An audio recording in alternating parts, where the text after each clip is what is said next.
Magandang araw po, Pag-asa Weather Update. Alamin ang lagay ng panahon ngayong araw ng Sabado, October 7, 2023. At latest update sa low pressure area na binabantayan sa labas ng Philippine Area of Responsibility.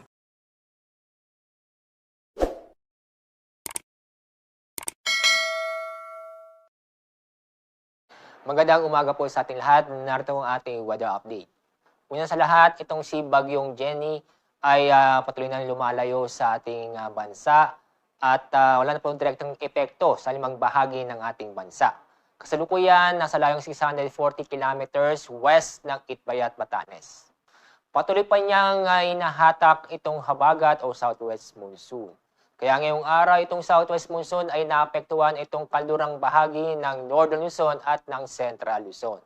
Samantala, yung pong low pressure area nasa labas po ng ating Philippine Area of Responsibility, nasa layong 1,310 kilometers east of Visayas. Inaasa po natin itong papasok sa PAR ngayong weekend at maaari po sa Sunday, nasa loob ito ng PER. Within 24 hours, mababaw itong tsansa na maging bagyo itong low pressure area nasa labas ng PAR. Sa lagay ng panahon ngayong araw, maganda at maliwanag sa panahon ang inaasa po natin sa Luzon at ganoon din po sa Visayas at sa Mindanao. May chance pa rin po mga isolated na mga pag-ulan dulot ng thunderstorm sa bandang hapon o gabi.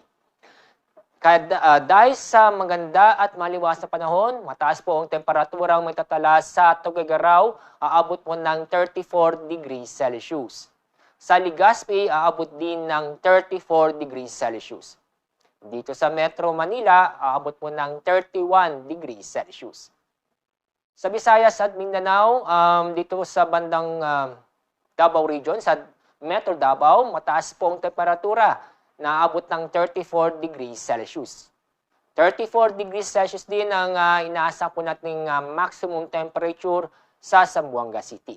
Bagyang mababa ng mga temperatura sa Cagayan de Oro, abot ng 33 degrees Celsius. Sa Iloilo po, ay inaasa po natin na abot ng 33 degrees Celsius. Ngayong araw, wala po tayong gale warning, kaya po malayo po tayo mga pumalaot ng ating magbabayan sa buong kapuluan. Safe naman po dahil wala po tayo nakikitang matataas na alon. Ngayong araw, banayad hanggang sa katamtaman ng pag-alon ng ating mga karagatan sa buong kapuluan.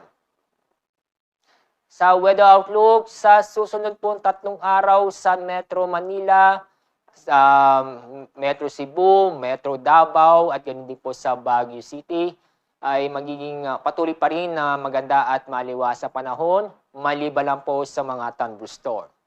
Sa Legazpi City, sa susunod 2 araw, good weather ho tayo, maliban lang po sa mga isolated na pag-ulan. Pero pagdating ng Tuesday, October 10, may chance po ng mga kalat-kalat ng pag-ulan at may kasamang thunderstorm dahil sa epekto ng low pressure area.